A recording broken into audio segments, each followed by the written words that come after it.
welcome back to an episode of The Why presented by All American Roof Pros and All American Art Studios. Today I'm sitting down with someone that I don't know if I can quite call him a friend because I've got to be his boss most days, but either way, should be a really fun conversation. I think we're acquaintances at this point at a minimum, and super excited to chat with him about what he's got going on, and that's Mr. Luke Kaufman. Luke, why don't you go ahead and introduce yourself to the world? Oh, I'm so excited to be here. Thank you for having me on here. I've been waiting. I'm Luke. I'm from Worcester, Ohio. My dad's pastor. Done a lot with the church. It's kind of helped form me to be the man I am today. Just kind of instilled a lot of good principles, good values. Went to college, got a marketing degree. Worked at a gas station, worked at a child residential for a little bit, worked at a marketing agency, and now I'm here, having a great time. Awesome. Well, excited to talk to you, Luke. Friendly reminder, don't have to break the fourth wall, buddy. You just look at me, we're having a conversation between two friends. That's the whole purpose of the podcast. Don't be nervous. Anything goes, and that's good. So dad of the pastor, I'm always curious about like what that life was like growing up with dad as a pastor. How did that shape you? What were some of the speed bumps along the way? Kind of walk me through what that looks like. Well, I mean, I didn't have a problem with it. It was pretty great. I mean, my parents were pretty financially smart. They didn't have any vices, so we had everything we needed. It was a lot of doing stuff at home. We weren't really going out too much. I remember growing up, we were only allowed to have soda one day a week. But no, parents were pretty awesome. They were pretty involved. They helped me out.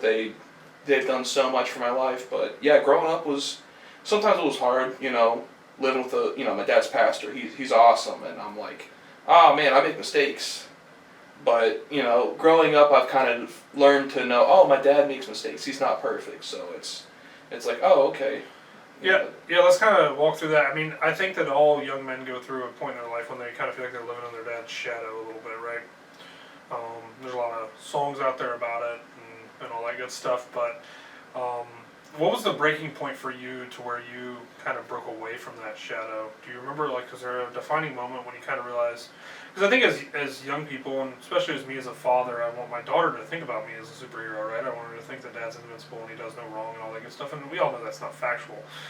But you want to look good in your kid's eyes, and I think that your dad did a good job of that, from what it sounds. But when did you kind of make that distinction of like, hey, dad still falls short sometimes, and it's okay that I fall short because dad does? I mean, it was never like a moment. It was just kind of, it slowly, like in high school, I started, thinking differently, noticing some more things. Dad's a pastor, everybody's calling him 24/7. I mean, like growing up, he was always on the phone, and I kind of didn't realize that, oh, he's not always on the phone. He doesn't talk to everybody that calls him all the time. And I just kind of started noticing, like, okay, well, he does this stuff, he doesn't do that stuff. But like I said, there was no specific moment, but it was just kind of like, there was one day where my dad he was just so tired, and he was like, it was like some Saturday, there was something going on, and he's like, I'm old, I can't do this. Sorry, I'm not gonna make it. And I'm like, oh, he's not Superman.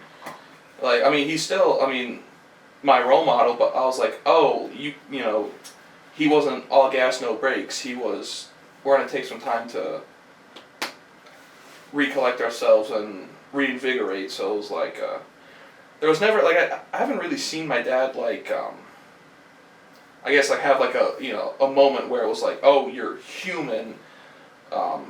He's always going to be my Superman, but slowly kind of seeing him, okay, he's not absolutely perfect in everything he does.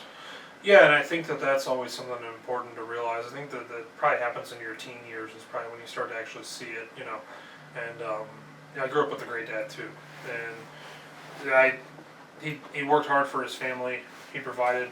He did what he was supposed to do, and he came home tired a lot, and that's something I don't want for my kids, right?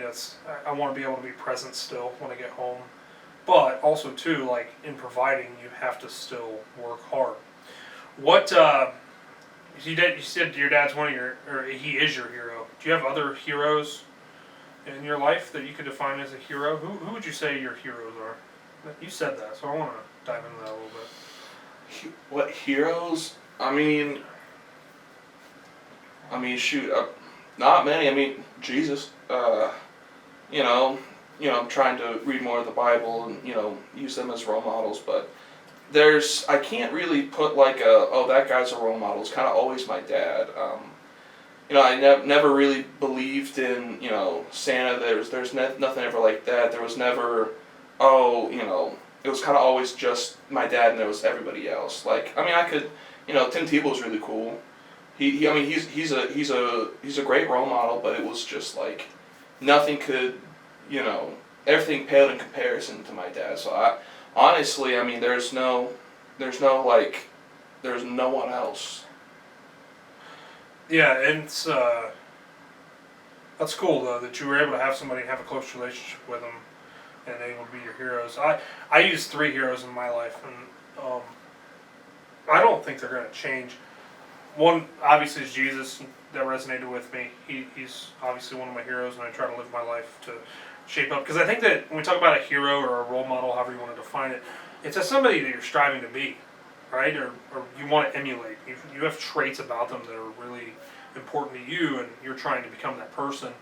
I'm never going to be Jesus. That's just not going to happen. I'm going to fall short of that.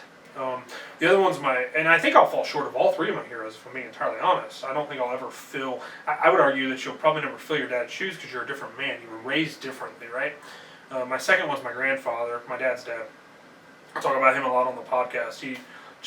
Who he was as a man is just something I am just striving to be more so in the family aspect and the spiritual, right? But also he was probably the most important role model in my life from a spiritual aspect too. And then the third one, which is the weird one, is me in 10 years. I heard Matthew McConaughey say that one time, and I was like, man, that is so good. Because I should be chasing who I want to be, not who I am or really even anybody else out in the world, because God didn't make me someone else. And I was like, that's really cool. And I thought another thing that was cool that you said, as your dad finally said, hey, it's time to rest. And as a man that's reading the Bible, it's very clear in there that God rested on the 7th day. That's why we call it the Sabbath, and if you're somebody that studies Judaism, or if you're Christian, we call it our Sundays typically. We don't really have a set day. We just kind of say when we go to churches on Sunday. And, so it was cool that your dad was able to kind of make that distinction finally and go, hey man, I need some rest. Because you can't draw from an empty well. He can't pour out into others' cups if he's empty too. So that's super cool. So you kind of walk me through like Luke's life story, if you will. If you were to write a bibliography at this point in your life, like give me some defining moments. Like I don't need I was born in a small town to mom and dad, but just can you think of some things that were crucial along the way on your path that led you here? Shoot, I will say I've kind of been flying by the seat of my pants. I've accidentally gotten most things in my life. It just kind of happened, and I just went with the flow. So that's kind of was the vibe I was going through my whole life, just kind of floating. But just some defining moments. Just honestly, the first thing that comes to my mind is just doing sports. I was probably in 4th grade when I started doing sports, and it was so much fun. I loved it. And then when I stopped playing sports, I was in college. I just stopped. I was like, whoa, this is weird. It was kind of like what do I do now? I'm not doing sports in college. I'm just doing school. I did go to college. That was really big for me. Had a fantastic opportunity and decided to go with it, and super glad that I did that. I don't know, I'm kind of jumping all around here, but that's just kind of how. No, you're good. I'm pulling out stuff that we can harp on here. So let's talk about that transition period. So you said something earlier that your parents didn't have any vices, but we all have a vice to a degree if we really think about it. We all have something that we lean on or that's really important to us that we are dedicated to, right? And that's some of us it's an addiction, but we would be addicted to anything, And so how was it quitting sports cold turkey? Dude, well, So what sports did you play? Give me that. So I did football for a little bit. That I kind of got. It was in college. No, in high school. It wasn't that fun. And then I did track. I really liked throwing. Did shot put and disc. That was really fun. But yeah, and then I went to college, and I had some people talking to me about, that might have gotten a scholarship, but it just wasn't. Never panned out. It never panned out. But like just stopping that was weird. Like, so my senior year, that summer before I went to college, I worked at a church camp all summer. So it was kind of like a weird, like, when I went to college, it wasn't a hard transition because like I didn't even know how to do laundry until that summer, and so I was like, Mom, how do I do laundry? What is a Tide Pod? At the time people were eating them. I'm like, all I knew was, It's a delicious, nutritious. Oh snack. yeah, fantastic. It's a well balanced meal. But it was kind of like, it was weird, but like going from not sports, I just kind of kept myself busy. And it was like in the middle of freshman year, I'm like, oh wow, I'm not doing sports. And then COVID hit, so it was just such a weird time where it was like, I noticed it was weird, but then so much stuff was going on that I didn't even. Let's talk about that. Yeah, so you had a major life change, which was going to college, and then immediately, I mean, not even all the way. If I'm understanding correctly, not even into your spring break. Yeah, you weren't even done with your freshman year yet. Spring break. Yeah. Oh, it was awful. How was that? For me, I was the guy who people didn't like. I wouldn't wear a mask. I would if I wasn't an asshole, right? Yeah. Like I wasn't gonna be like, no, go screw yourself. But I was like, I'm good. Yeah. Like they would try to hit me with the straw. No, no, thank you. Yeah. Like I just. Well, what are they gonna do? Yeah. Well, some stores wouldn't ask you to leave. They just go to another one. Yeah, I did. That's actually, it's funny because I was talking to somebody about that the other day. I specifically buy from certain stores now based on their COVID policy. And it's amazing to me how much our world has been shaped, even if we don't realize it, like we have shaped our world. I mean, look, now my wife doesn't go to the store to buy groceries now. We get it Instacarted or whatever, or DoorDashed or whatever that was. And so for you, like, not even really into adolescence, because that college phase is supposed to be the stepping stone, right? You're not quite in the real world, but you're getting your feet wet, and they just kind of said, yeah, good luck. Yeah, it was such an interesting time, I guess you could put it. COVID was just weird, like because we had mandatory masks. Like you could get expelled if you weren't wearing a mask. It was like kind of sitting there, and I was like, I don't So really they didn't care. send y'all home? Well, for that, the rest of freshman year was online, but then sophomore year, while it was still going around, like that's when the COVID shots were happening. That's when everybody was like getting real tired of being inside. I remember we weren't allowed to have any non-enrolled student guests for like the first 2 months of my sophomore year. It was so weird. Did they mandatory vax? No, but it was really heavily encouraged. Like I got the first vaccine. Man, we're talking about vaccines now. Oh boy, it's my podcast. Oh yeah. Well, yeah. I got the first vaccine because I ended up.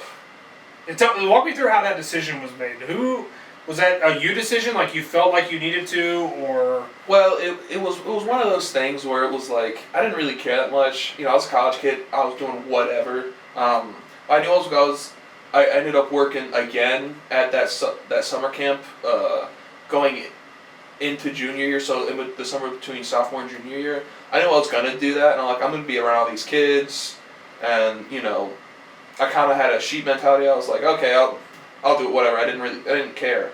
I just got it because I knew it'd make my life easier if I did it. And now sitting back, like I didn't get anything else. Now sitting back, I'm like, man, I probably shouldn't have. Just jumped in the deep end with it. Yeah, well, I mean, they had the clinic on campus, and me and my roommate were just like... Like, did they let you guys not wear masks, at least, if you were vaxxed, or what? No, you had to wear masks. You got no benefit, really. For most of my sophomore year, we had to wear masks. Like, in the cafeteria and in class. That's why I had a lot of the professors were like, we're just going outside, because ain't nobody trying to wear a mask. So we did a lot of classes outside, which is hard when you're doing an editing class outside. We didn't really do anything that day. There were a lot of days where we just kind of did. Yeah, they were taking your money, but they weren't giving you any value. Which I could go off on a tangent about college, about that whole. You want to get into it? We will at some point. We can't get it out. But I want to stay on this topic for a minute. So, like for me, I remember there were some incentives, like, oh, if you go get vax, we'll give you X. Or I actually part of my TikTok fame was actually the Daddy DeWine coin. Daddy DeWine. I was the guy that. Yeah. Actually, okay, full story. In case you ever watched, Brandon is actually the one that came up with Daddy DeWine. I was just the one that was like, I'm going to run with this. Yeah. And I did. And, like, people were coming to me for the news. And So I was looking at my TikTok stories, like the previous flashbacks or whatever they are, and I forgot they did this, but they did $5 million golden tickets. If you got vaxxed, you got entered into this pool, and they gave away $1 million to 5 people. It was ridiculous. And I remember, I don't think I made the memes because I was a very poor creator in that I would just take other people's crap and make it mine. There was some stuff that was original to me, but the one, it was, and I'll show it. I can't pull it up, but it was him dressed as Willy Wonka, and it was like Danny DeWine's golden ticket giveaway or something, and I just made a stupid video about it, but like I never understood why it was so heavy. Like I was the outcast, right, when it came down to it, because most of the population, they were like, okay, we'll go get vaccinated, we'll protect the population, and I was like, not that I'm an anti-vaxxer, and we were actually just talking about this on the previous episode about kids and stuff, and I'm not that guy. But I am a skeptic.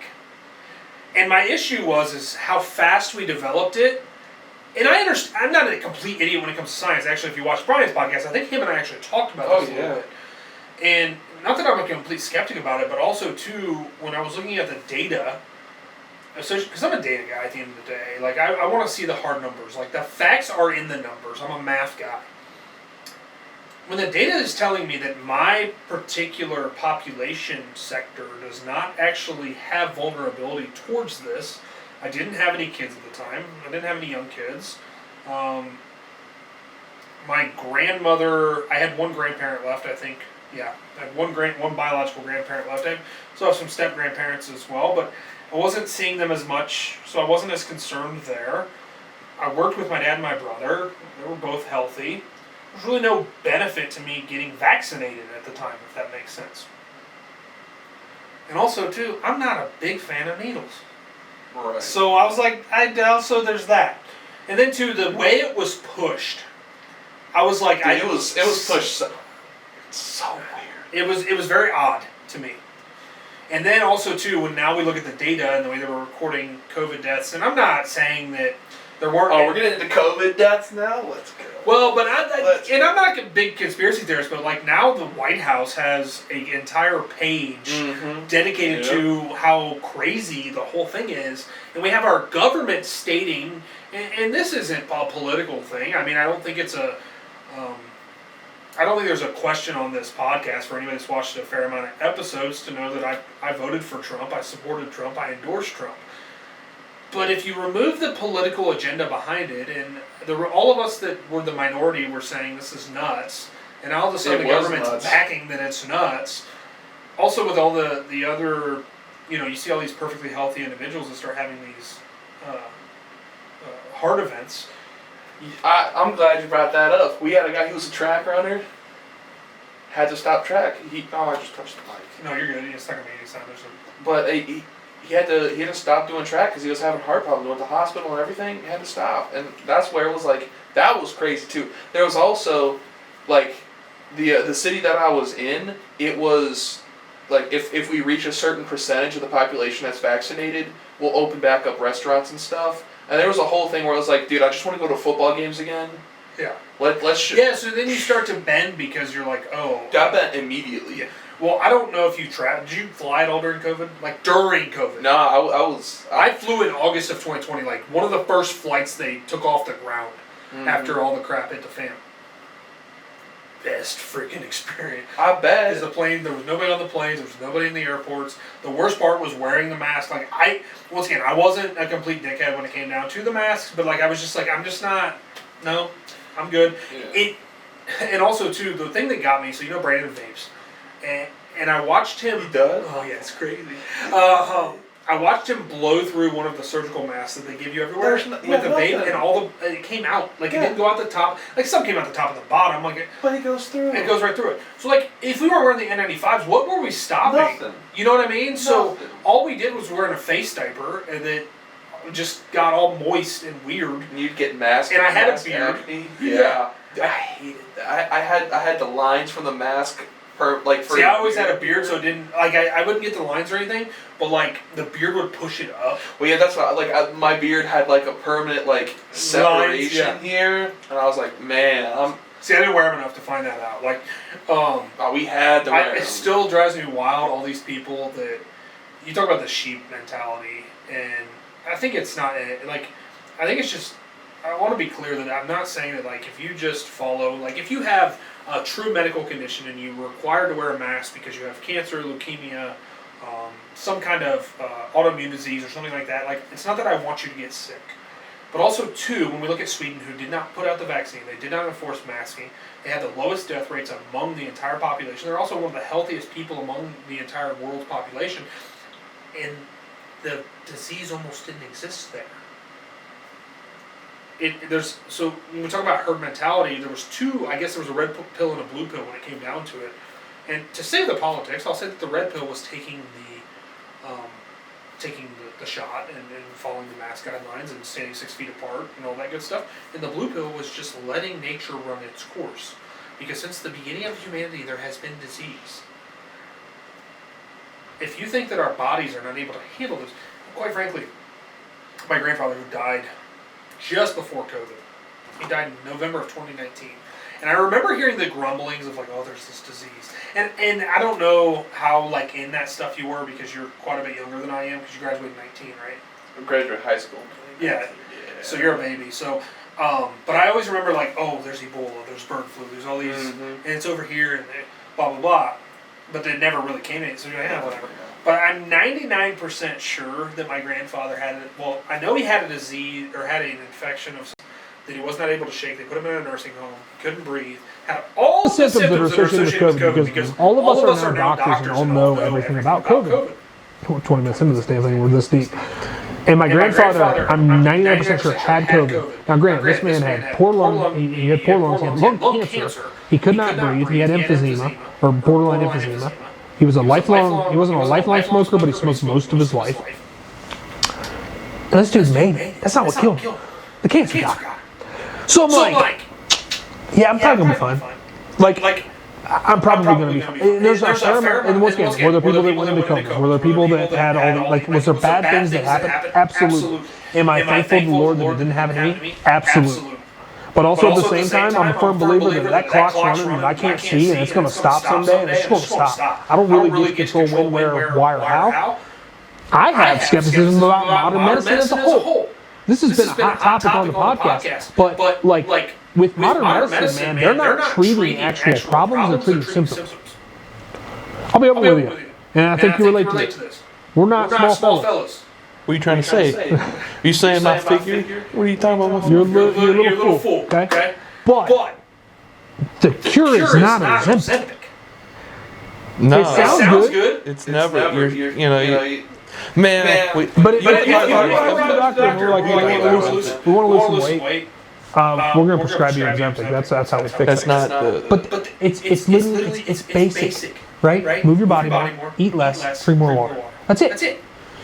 Move your body more, drink less, or move your body more, eat less, drink more water.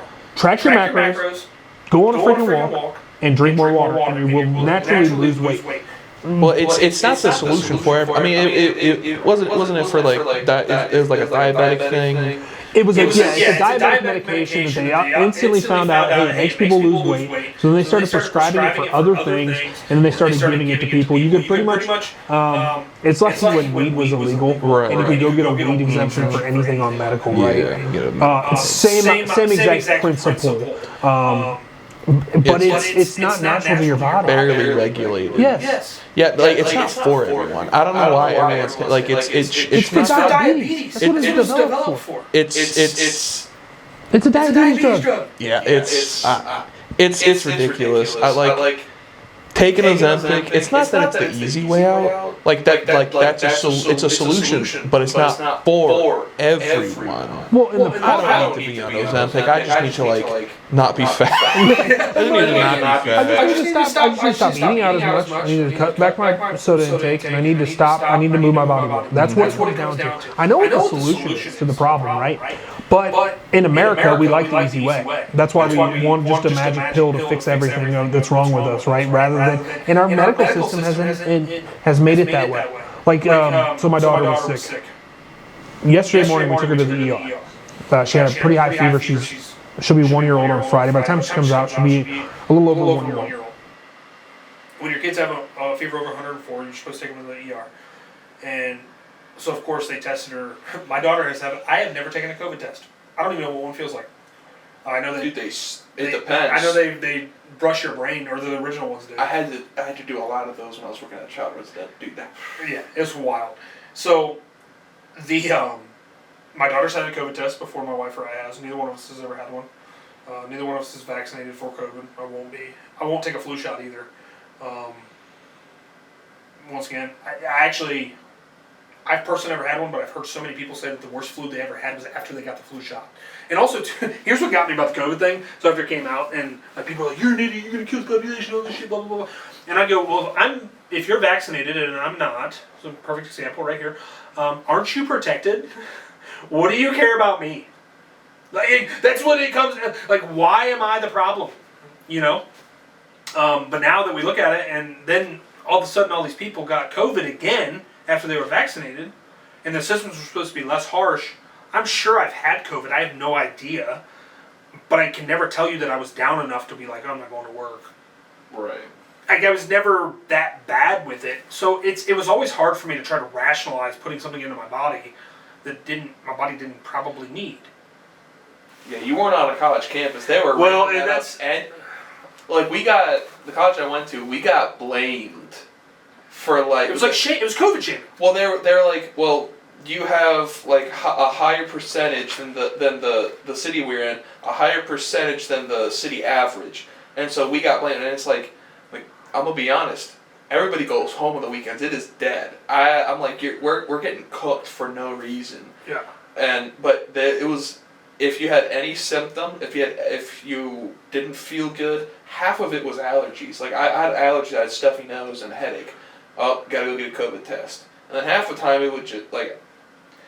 Sometimes come back positive, sometimes come back negative. I'm like, yeah, those rapid response, they were great, but I'm like, I remember there was one month where I had to get like 3 of them, and I was getting so tired of getting my brain touched. I was like, this is. Oh, I've seen them have it be done. It hurt. Like my nose is like really small. Like I have a small nasal passage, and they did a balloon sinuplasty to try and open it up. So they'll numb it and then they'll break the bones. The balloon will inflate and break all the bones, and they'll deflate, take it out, and the bones will heal right. Well, it didn't work. There was too much scar tissue. I was a sophomore in high school. It was like really bad. I was like bleeding through my nose for a week. So I have really tiny. Like nasal passages, and they're super sensitive. So when they start jamming that up, dude, I start crying. I'm like I'm tearing up. I'm like, Dad, there's nothing I can do. I just gotta tough through. I just gotta thug it out. Yeah, it's a weird. The whole thing was just an odd social experiment, and it was just weird to me how much people just embraced it. And I think part of it was people just wanted, like you said, people wanted to get back to normal. I just wanted to go to dude. I was a sheeple, 100%, absolutely. But you just want to get back to normal. I was just so tired of wearing a mask. Yeah, I mean, I don't think you want to label yourself, and I think most of the population was on that same page. Like initially, they're like, this thing's gonna. Because remember, it was 2 weeks. It was crazy. 2 weeks to stop the spread, and then it was 2 months to stop the spread. It went crazy. Well, and I had like 3 like personal friends of mine that I still talk to. They had people in their immediate family die. And it was from COVID. It wasn't like, yeah, they had cancer and all this stuff, and then COVID finished off. But hold on, I want to challenge you on that, because if you start digging into that stuff, and I'm not a major conspiracy, like, I've become one, I don't know why, but I've never really labeled myself as such, but if you start digging into a lot of the, and I'm not saying your friends, I'm not saying your... Right, oh no, I know. Because there were legitimate COVID deaths, but also if you look at the underlying medical conditions...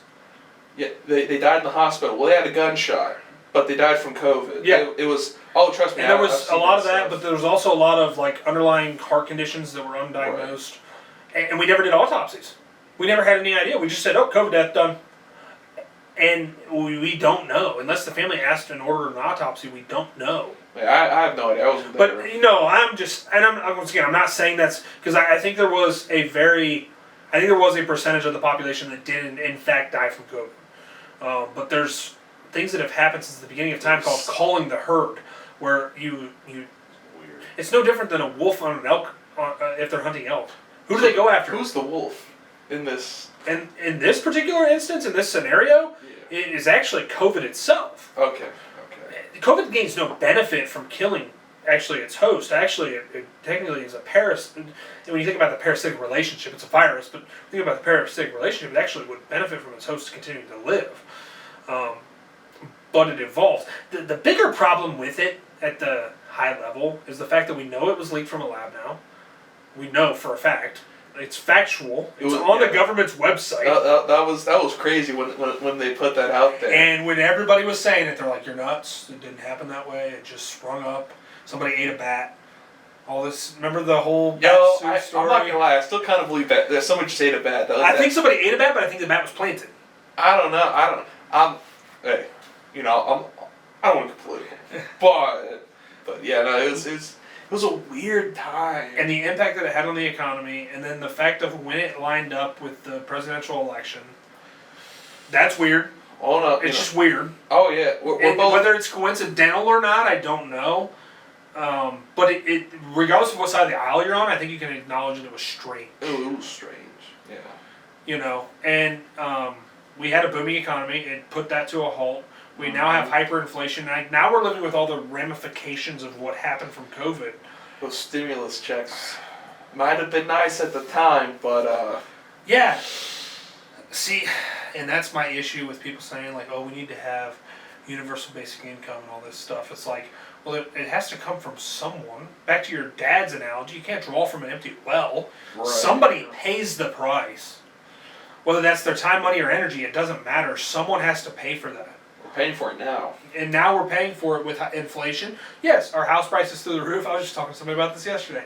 And somebody's like, "Oh, my house is worth so much." And for a guy like you who really didn't even have, so with my age, I was in 8th grade when 08 happened. Right. I was 7. Yeah, so everybody's like, "Oh man, I should have just not went to math class and went and bought in that 08 market. Yeah. I'd be sitting all right." If I would have just instead of having Tiddlywinks time, you could have freaking if I would have just stopped playing with blocks at 4 years old, I could have invested in Amazon in 2005. I feel so dumb. Yeah, and Ifs and Nuts were candy and butts, would be Christmas every day. Right? Exactly. Candy and Nuts would be Christmas every day. But the bigger thing, man, is for people that have that mentality, since the beginning of time, prices have always been high on things. Mm-hmm. It's like the same conversation I have with older generation folks when they're like, "Oh, this younger generation just sucks." No, you know what sucks is the fact of your mentality, because you can't adapt, because people don't like change. You can't adapt. How many times have you heard that? I'm so. Because what generation are you actually in? Dude, I was born in 2001. I'm weird. Like my brother, he's 3 years older than me. So he's technically a millennial. He was 99. So he's basically we were in high school together, but he acts like a millennial. And I'm like, dude, I'm like the start of Gen Z. Or X or Z. I was the start of Gen Z, but I act way more dude, I'm on the internet, I do, See, but did you play outside much when you were a kid? All we had was playing out. I didn't have I had bought my first phone sophomore year of high school. I never had an Xbox. I didn't play video games until I was probably 8th grade, so it was So you're the exception to the rule. Because most of Gen Z was raised on the internet. I was the last, 2001 and 2 were the last, that played outside religious. I was outside every day. I might not look like it now, but I was. But all my friends, they were outside. Everybody was playing. And also, I think where you grew up, being more rural helps. Dude, the closest kid was a mile and a half away, and his dad was weird. They were farmers. They weren't allowed to play until their chores were done. They weren't done with chores until 8 o'clock. And I'm not getting on my bike. You were in bed by then, yeah. I was like, yeah, I'm not getting on my bike to go see you. No, it was you had to get imagination. You had to just explore. Just go find something to do. Yeah, so that's what aggravates me though, is when they're like, "Oh, this generation sucks," and I'm like, "Hey, what did your parents say about you?" That's the first question I started asking, because they said the same thing about you. And you just forget that, because then there's a stage you're in life right now between the ages of 20 and 30. I'm a big stats guy, and I'm a big studying where we're at in life. And you're still developing. Honestly, you're 24? Yeah. 25? 24, yeah. Just turned. So your brain isn't even developed yet, which is wild. So you have 2 more years before your brain's even fully developed by science. And I I think it's funny because like I am a big science guy, but I'm also a big Christ guy. So like when I start to make arguments about like for Christ in the world and like try to back it up with science, they're like, oh no, that doesn't count. And I'm like, all right, dude, well, pick a side. Right. That's what aggravates me about the world more than anything is like just pick a side. Like I'm not even saying I'm going to influence you because I'm probably not. Your mind's made up just like mine is. Oh yeah, I'm But also too, like when you start saying dumb shit, I'm like, okay, hold on. And I'm sorry to Luke's parents. I will break the fourth wall for a second. I'm sorry to Luke's parents because I do cuss a lot. He's a nice young man, and we're talking about Christianity, but I'm a heathen saved by grace, so life goes on. But either way, like it's just like pick a freaking side, man. Oh yeah. What do you want to do? Like, do you want to say that science is the answer, and then I try to back up what's in my Bible with your science, and then all of a sudden you want to go, oh, like, do you listen to Rogan much? I don't like listen to like. I mean, I see the sound bites and I see the clips, but I've never like sat down and watched too many full length, like 2.5, 3 hours. I'll eat up a 3-hour episode. Like I'll eat up 2 of them in a day, and I don't know where he sits. He plays both sides a lot. He does, and he's very in the middle. But also too, I guess with his faith is where I'm getting at with that on his faith, and I think he's turning more towards the belief in something bigger than himself. Because I know he was, I wouldn't even say he was an atheist, but agnostic was probably the better description of who he was.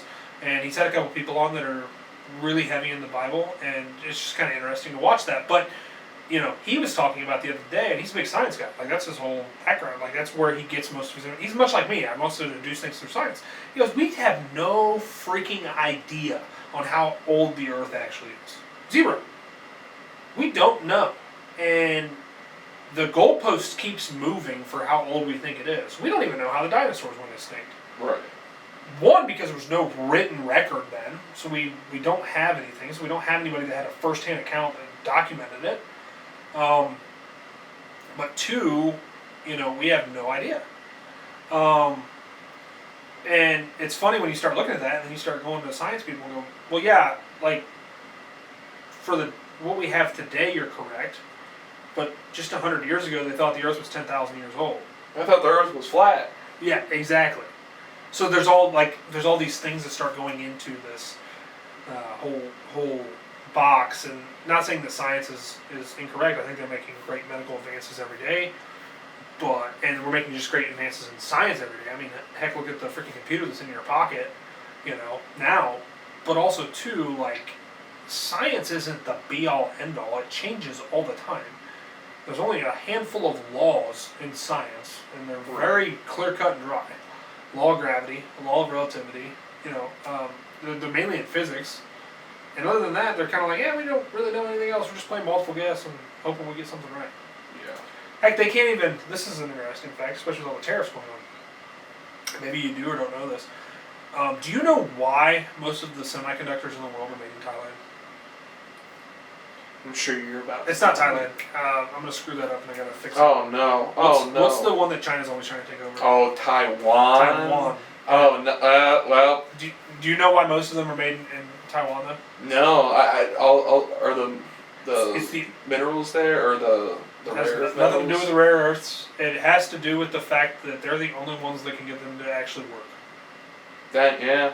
So they have tried to rebuild the facilities in other parts of the world. So IBM, which is obviously one of the biggest semiconductor microprocessors, chip manufacturers. Chip is kind of the more general term. Right. They have literally gone to their facilities and rebuilt them in other parts of the world, like to the paint color on the walls. Right. That's how like finite, and they still can't get it to work. We don't even know how to recreate processes on a facility. It's kind of like when the first guy started a fire. If your belief is that there was cavemen, and I would argue there probably was Neanderthal and things like that. Because I think anthropology is cool. But the first guy that started a fire with, you know, it's just like it's kind of happened. Here's another one. Have you ever watched the videos about like when Shane Gillis talks about this? So you may have heard this if you listen to him. But he talks about like when the Afghanis will like get a rocket to work and they're like so excited. Mm-hmm. But that's like kind of like my thought process on how they get the first time they got a chip to work, they're like, oh, yeah, it's just like they're surprised in themselves. Oh yeah. And we can't even recreate that. So like, how do you think the science is that perfect? It changes. Everything changes so much. I mean, there's who knows? Are we even going to be using that stuff in like 100 years? Who knows? Technology. You have a chip plugged into your brain thanks to Elon. Dude, I can't wait to have Google just in my. Dude, I'll chat GPT right here, and I'll never have to ask another question, and I'll hope it's right, and I'll believe that. And isn't that crazy? Chat GPT, I just take everything it says as true. I'm like, that's probably true. And there's so many people that think that way, but don't actually realize the power of AI and like the input. The input creates the output. So if you're asking the question incorrectly, you'll actually get a wrong answer. Yeah. I mean, like there's it'll have like a couple like, oh, these are the sources. Have you ever like clicked the sources? Sometimes I'm like, oh, these are not credible. This is sources. not reputable. Yeah. No. Oh, Reddit is your source? Yeah, like no, some dude on Reddit from 15 years ago said this once, and I'm like, why are you bringing this up as a reference? That's not a reference, bud. That's. Yeah, it's kind of wild when you dive into that stuff. The world is weird, is what it comes down to, and I'm a believer that if what you do doesn't affect me, I don't care. There are things that I would love to influence you on, absolutely. That's why we do things like this podcast. That's why I have open conversations with people about my faith. I influence you every day, hopefully, but or at least once a week. But either way, man, like at the end of the day, like we live in our bubble, and if you're not hurting anybody, what do I care? Right. But too often people are more concerned about what somebody else is doing rather than what's going on there. Like my common reference point is like I don't care who's in the White House. I care about who's at my house. Because that's what really matters. But too often people get caught up in their own crap and they're like, oh, I'm worried about this, and this, and it's probably never going to affect them. Like Luke, is the stock market even real? I know it's real, but like at this point, probably not. Like, but I can invest in it. Like, obviously, it's going to affect me. But like my day to day, no, it can't affect me financially. But like at the end of the day, it's like. But as a man of God, the money's not yours anyways. Yeah, I don't even understand how it works half the time. Nobody does. There's very select people that understand actually how the stock market works, and like I know enough to be dangerous, but I do not know enough to go personally invest. Like I will not take my money and be like, I want to invest in Apple because I don't know. That's gambling. That's too much like gambling to me. I'll go into like an index fund, like our 401ks here at work. Like that's all in an index fund, and my risk rating is very high on that stuff typically. Like I want high returns, but I also am cool with low or no. But for the average person who's concerned about what Dow Jones is doing, they're just getting caught. I don't even know Dow Jones, bro. I don't even know. I know. Never met him. I don't know. Never met him. But it's weird, man. Like you just worry about you, and that's what really matters. I mean, same thing goes with politics. Like I'm seeing like people, their whole lives are ruined based off of stuff, and I'm sitting here and I'm like, we're both living in Ohio. How is this affecting you? I'm gonna leave the country. They'll say it. Yeah. Well, they'll say like, oh, this is bad. And I'm like, okay, I understand where you're coming from. Very okay to have that opinion. You're like that. You're valid. But I just want to know, how does it affect you personally? And they're like, oh, well, this, and this. And I'm like... But does it? I'm like, okay, interesting. Like, I mean, like you said, whoever the president is, I mean, we get it. Does my vote even matter? I mean, does it? I don't think it matters in 2020. But... Well, whoever, the past... But it doesn't matter. Well, yeah, with Trump, it's like, okay, cool. And then Biden came in. And then Trump came back. I'm like... My life didn't really change between them, so it's like... Well, and the other issue is like, we are going to get political because we're already there. Dude, let's get so like the folks who are more left center, so like your Rogans and things like that, or your libertarians, however you want to label them. Adjacent. Yeah, they're pretty level-headed people. They're just like you and I. We can have a civil conversation, but there's these people that are on the far left, and I'm not saying there's not people on the far right. I guarantee you the folks who were in Jonestown and Waco and all the crazy... cults and things like that, they were probably on the conservative side because a lot of times they use religion to back those beliefs. But the thing that drives me crazy is like when Biden got elected, I'm like, that sucks. When to work on Monday? Yeah. What am I going to? Well, technically, then we found out the results on Thursday, so I went to work on Friday. Right. Like, oh, whatever, yeah. man. Like, I'm bummed out because my guy didn't win. whatever. But then you have these folks that when Biden won, or Trump won, it was like, oh my God, it's like, dude, like you said, it doesn't, how much does it really, and besides that, he's our president now. Like when Biden, I'm like, hopefully he does something. I mean, I don't think now that we're 4 years displaced from his election that it really did much, but I'm like, hey man, I hope he does well. Was I a big fan of Obama? Not really. I'll be honest with you. I didn't like him as an individual. He didn't align with me in my belief structure. But I was like, okay. You want to know something crazy? Speaking of Obama, his first term, I was in like 3rd grade. We had like. Do you have the mock elections? I don't remember how it went exactly. It was like the principal let the school decide who he was going to vote for. It was something crazy. Like the school had an actual vote, like one vote. So each grade would vote, and then they would tally everything. And then I'm like, thinking back, I'm like, that was crazy. Now, I was also in 3rd grade, so I kind of didn't understand it. They told us that it was one real vote, and that we got to decide. I didn't even know how to spell anything, so I just scribbled on it, right? I didn't even know how to spell. But dude, my elementary school voted for Obama. I had no idea what that was. All I knew was that he was cool. Yeah. That was it. Dude was, Ironically, it was cool. So I have a kind of a story about Obama. I think he maybe hadn't announced yet, or he just announced. And we were in Indianapolis for the National FFA Convention. I remember hearing him speak. And I remember, I was like, man, that guy speaks, he had a very persuasive tone. So that guy could, you know, do anything. ASMR would probably make a killing, right? If he just read books. Dude, if he just whispered in my ear, I'd crumble. Yeah, it's wild. But that's kind of the weird thing about politics. And back to the studying history a little bit, it's crazy how it changed. I think it was JFK and Nixon, and JFK put on makeup for the first time because they were on TV, and Nixon was this old bag-looking old man, and here's this dapper young JFK who spoke really well and was super clean, and that was the first time it was televised, and people were like, oh, I'm voting for the handsome guy. Oh, yeah. And we know how that story ended, but...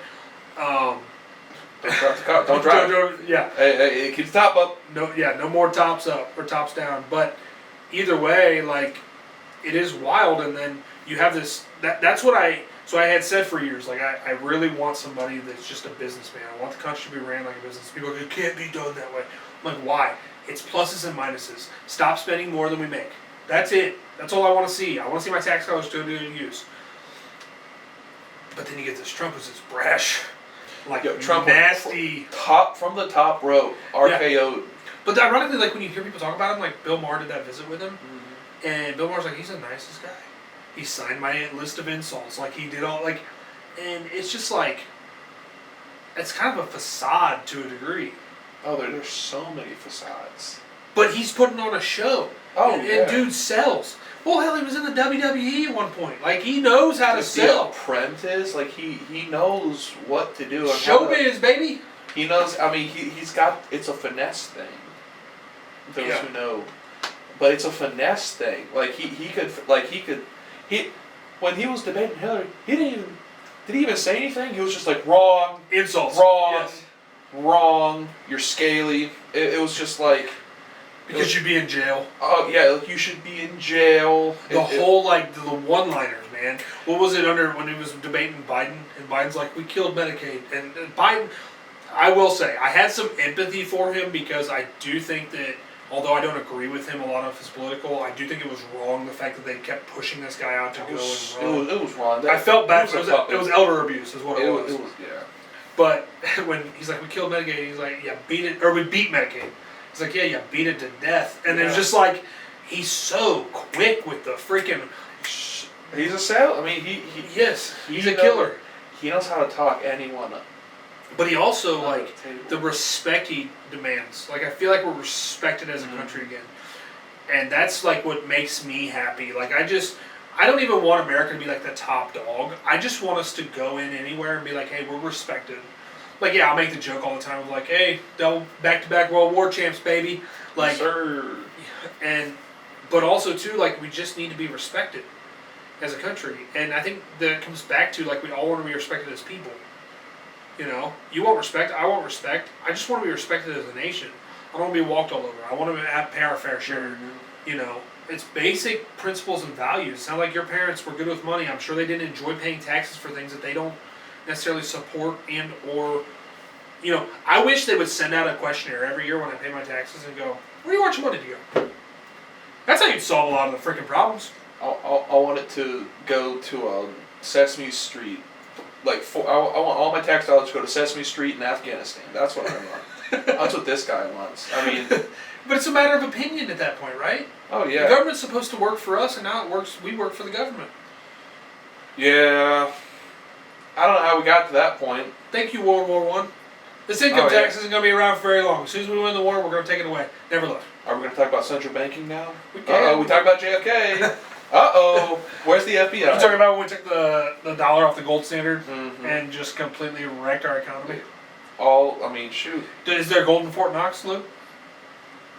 I haven't seen it. I haven't seen it either. I haven't been there either, so I couldn't tell you. Audit Fort Knox. I don't know. I mean, shoot. Who knows? But we're not on the gold standard anymore, so it doesn't matter. No idea.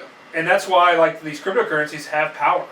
Because it's honestly, like, your fund coupons that are in your pocket, your dollar, is essentially worthless unless it's deemed worthwhile. Oh, yeah, it's just current. You're just stealing currency. Like, if somebody, like... Alright, I don't believe in crypto. It's a whole hunk of junk. I can't do it. I can't hold back on crypto. I'm like, it's so volatile. I'm like, everything's a rug pull. So not everything is, though. So I'll push back on that a little bit. I believe there are rug pulls in the marketplace, right? I believe there are, like, Chinese scammers that'll go and pump and dump a freaking coin. Well, the Hawk Tua girl with the... Dude, Hawk Tua? Talk Tua me, man. It was... And then she... Weird. That was a weird situation. We've had some weird situations, things with social media, just in general. There's been some trends, but, you know, that was a clear pump and dump. Whether she was involved or not, I mean, the world will never know. And obviously, it's deregulated, but with your Bitcoins, your Ethereums, your more stable coins that have been around for a minute, those are a better coin, right? Those are a better... Well, yeah, the it's pretty much Bitcoin and what's the other one? Ethereum or something? Yeah, those are your two main chains. But anything else, I'm sorry. It's going to be rug pulled. You're going to lose your money if you do anything besides those two. Brandon and I are in a little backdoor deal. Like not a backdoor, but we're in kind of a launch phase with one, and we're going to see what happens. I mean, you gamble a little bit with your money. I mean, it is what it is. It's no different than the stock market. You're gambling with your money. Freaking Apple could go bankrupt tomorrow. It probably won't. Tesla, the same thing. Like, you don't really know. But at the end of the day, with crypto, I think Ramsey says it's the best. Talk about Dave Ramsey. You invest in what you know. I know real estate. I know business. That's the two things that I would love to invest in. And then I just kind of dabble in some other things and just kind of be like, yeah, whatever. Like, I can't go sit at a craps table and play craps or blackjack. I'll go play some blackjack, but like cards, slot machines, like I throw $20 in there and I'm like, this was miserable.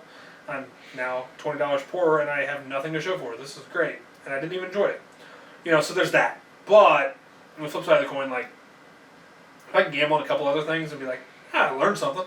Well, yeah. You know, that's where. But that's the thing. Is you have to be knowledgeable. It's no different than investing in the stock market. Like, you shouldn't go buy a meme coin. Like, no, don't buy Dogecoin. Please don't. I got into Doge a little early. No. Did you make any money on it? Yeah. Brandon and I both ended up like 5xing our money on Doge. That's nice. I did. Well, let me change that. I did. I think Brandon still holds Doge on the fact that it might do something. That's awesome. And it's stabilized-ish.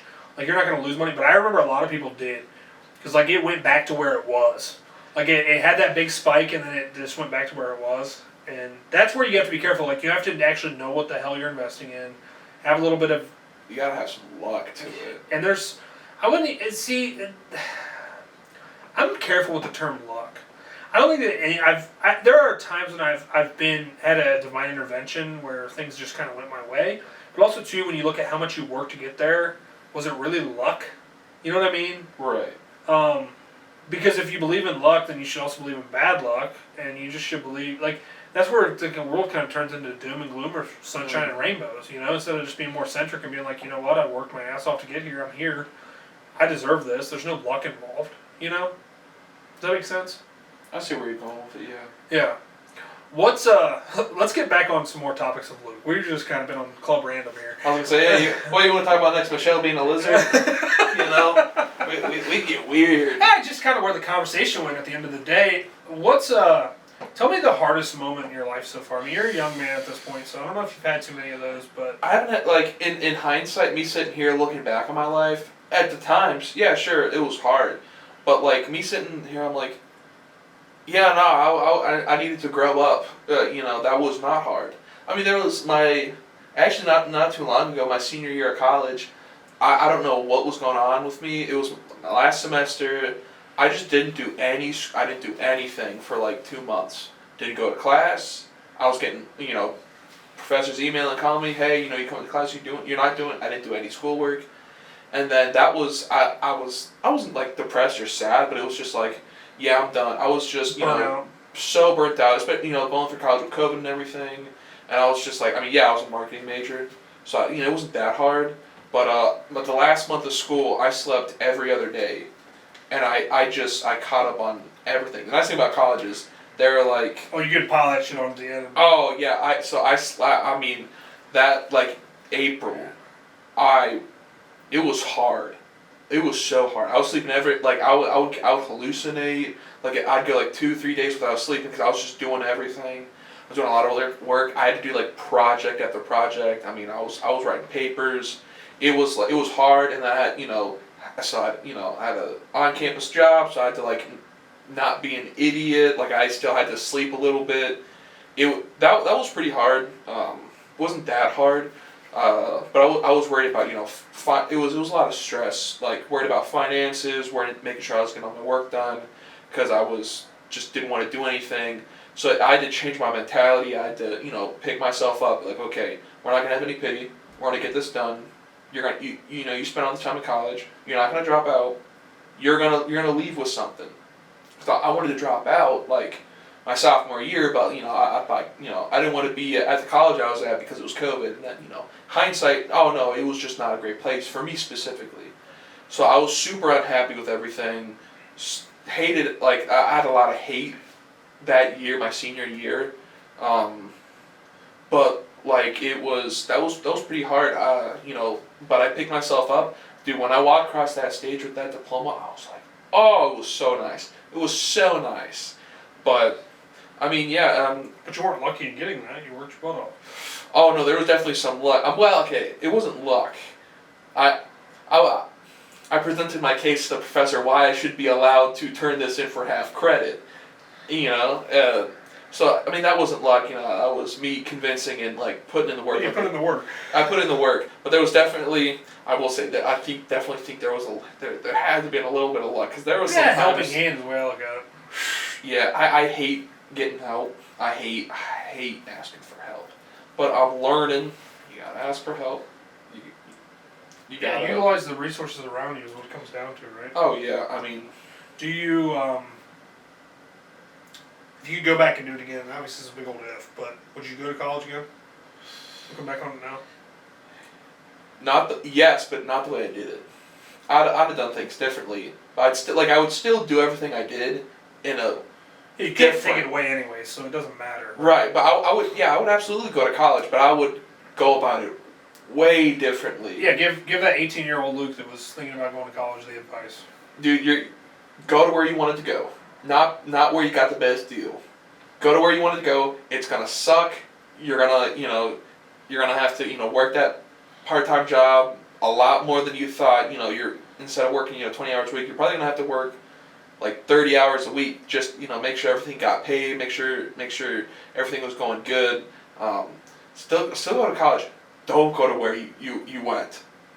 Go to where you wanted to. I also thought, you know, military's not too bad. And I was pretty smart, so like I could have gotten into the Air Force. Could I now? Yes. However, physically, no. I'd have to wait I'd have to lock in for like 1.5 2 years before I could get admitted into it. But I mean, yeah, I mean I would still go to college. I would still do what I did, but the way I did it, completely different. Do you feel like there was a lot of pressure for you to go to college? No. It was just the opportunity was there. And, I mean, what were your parents' attitude? Oh, my parents were like, whatever you want to do, just do it. Just don't regret what you're going to do. So if you want to shoot for the stars and land on the moon. That's kind of where they were at. So they were fully behind me. If I wanted to go, like, take a gap year, they were fine with that. I'd have to figure out how to get the money, but, like, they saved some money so that me and my brother could go to college and not have to worry too much about finances. Super thankful about that. My grandfather helped. My grandfather didn't really know how to say I love you on my mom's side, and so he just kind of was like, when we went on trips like for school, he would help out a lot. Like my first car, I had some money saved up, and he was just like, well, actually, you're gonna get this car, and you're gonna keep that money, and I was like, oh, that's awesome. Man, it was a beater, but I was super happy to have it. Yeah. But no, like my parents didn't really pressure me. My parents never pressured me to do anything, but they wouldn't let me quit. They said, if you can do anything you want, you're just not gonna quit. I agree. You're gonna finish out whatever. If it was sports, finish out the season, like wrestling. I did wrestling for a year, hated it. I was in like 5th grade, awful. But I had to finish it. I didn't have to do it the next year, but so, I mean, they were like, if you want to go to college, you're gonna go to college. But me, I didn't want to put it on them, so I went with the best financial package, which my parents are like, yeah, in hindsight, probably would have been smarter for you not to go to where you went. Even they agreed. They're like, it wasn't a bad school. It was just not right for me at all. Yeah, and that's, I mean, and so there's, if you feel like you're drawn towards college, go to college is my viewpoint now, because I have a degree in high school mathematics. I use it to a degree. I don't regret anything in life. Well, you got something that matters. I'm sorry. College or business degrees in college kind of communication. It's not like if you're going to be a nurse, okay. Teacher, all that stuff makes sense. Even the teachers though, like for me, see, I'd even challenge that. Why do you need to go to college to teach 5th grade anything? I think you need some form of education. Maybe not like. You need a general education degree, but you do not need a specific to teach kids out of a book, because that's what most teachers do anymore. Unless you're like doing like special ed or like something specific. Correct. Yeah, they're specific, and like even for me, for high school mathematics, where I can teach all the way up to calculus. Technically, I mean my license is lapsed at this point, so I can't do anything. But either way, like, yeah, you probably need that for the higher ed stuff, but like outside of that, lower level, and I have a sister and a sister-in-law who are kindergarten teachers or early ed teachers.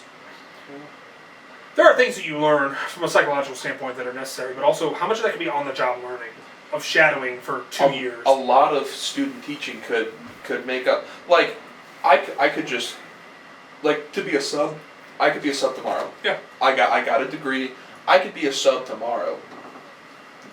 I've been around kids a lot. They're now where you don't even have to have a degree to be a sub. That's how desperate they are for them. I believe it.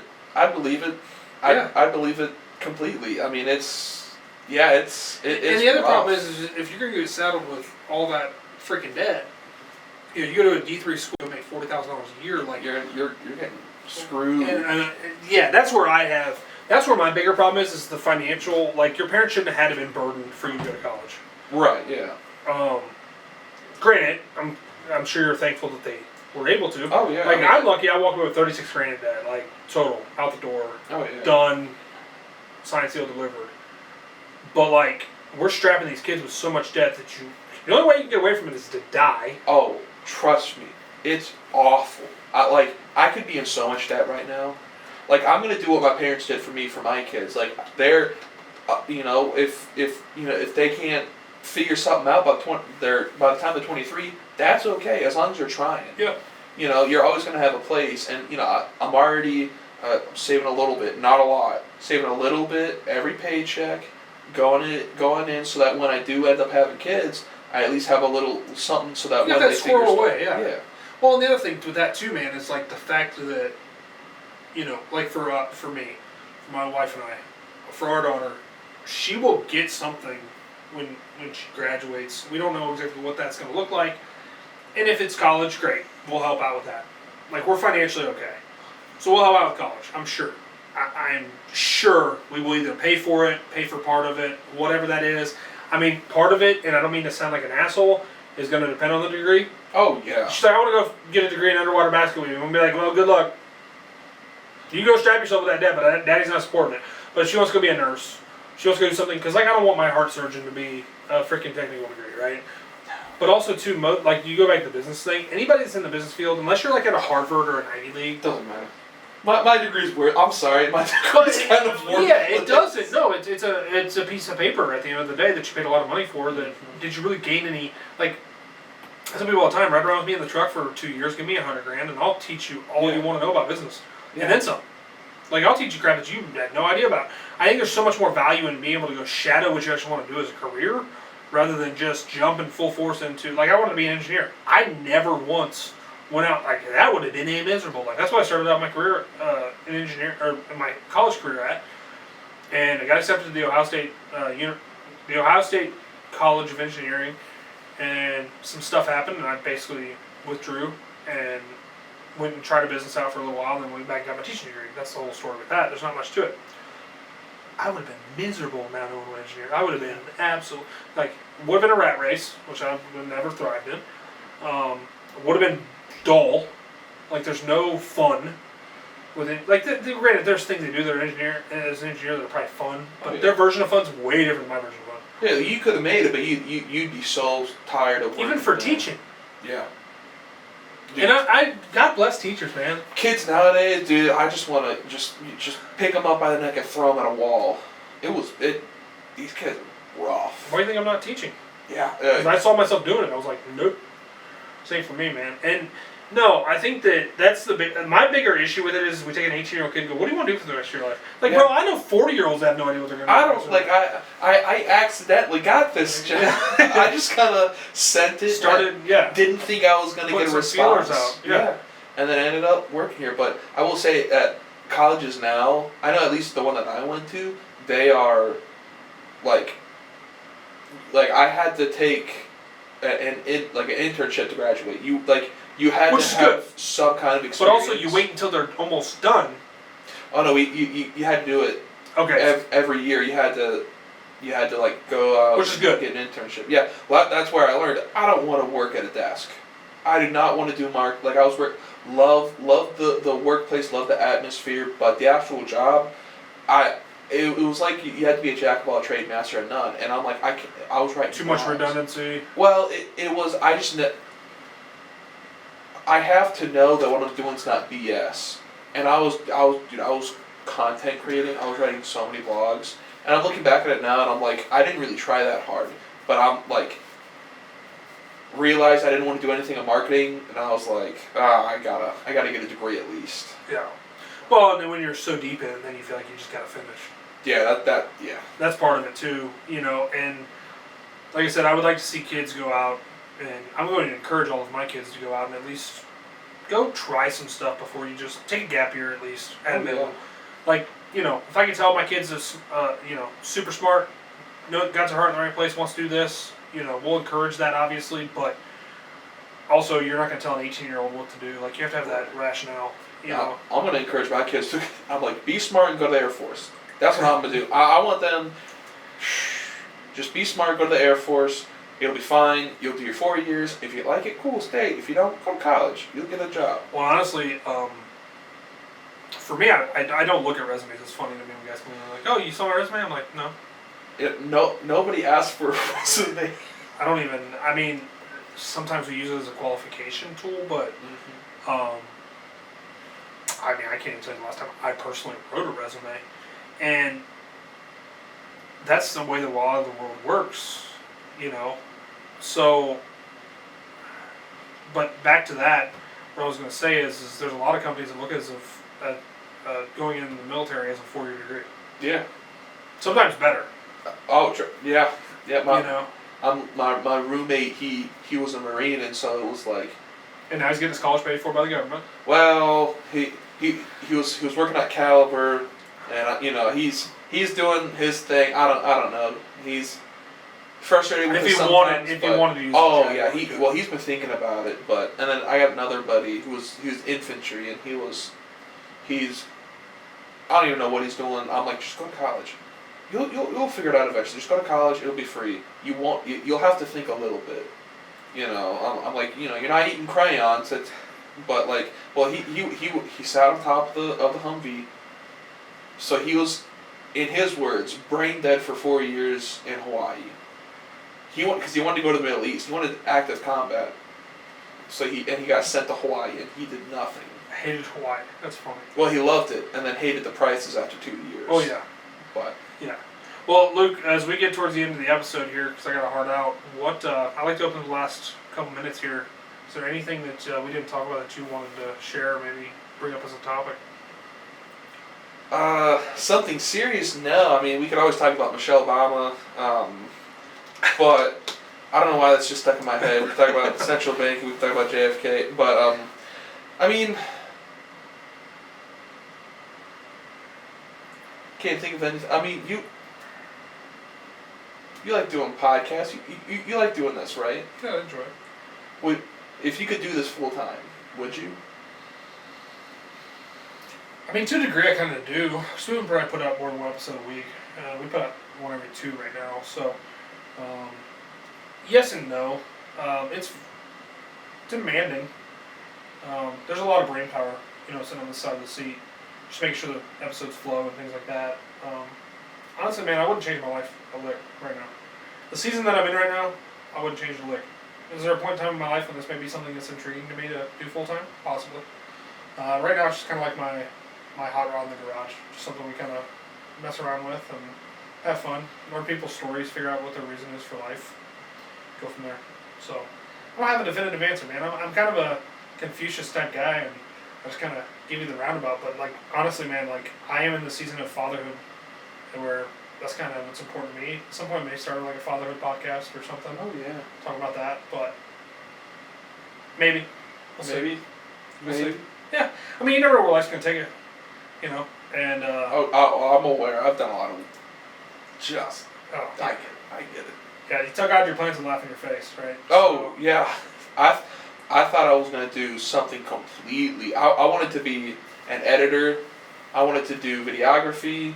I wanted to go to school for that. Then the professor left and went to a school in Georgia.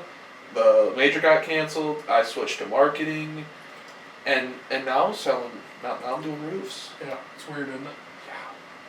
Yeah, life's weird, man. This is not where I would have saw myself, but honestly, I wouldn't change it for the world. And God knows I'm supposed to be here, and that's all that matters to me.